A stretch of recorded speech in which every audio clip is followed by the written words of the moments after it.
trabahong madali.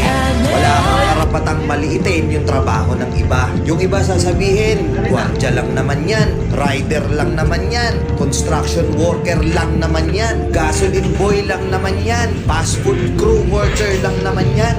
Pucha, nagkaroon lang tayo ng maganda-gandang klase ng trabaho. Akala na natin kung sino na tayong entitled sa mundong to. Pinamaliit natin yung mga taong mas mabababa yung sahod sa atin. Ang pagkakaalam ko kasi, wala kang karapatang maliitin o matahin yung trabaho ng iba hanggat nagtatrabaho sila ng marangal.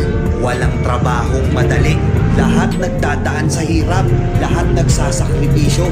Kaya kung iniisip mong porket maganda-ganda yung trabaho mo, malaki-laki yung sinasahod mo, mamaliitin mo na yung mga trabaho ng mga taong nagtatrabaho na mas maliit yung sahod sa'yo.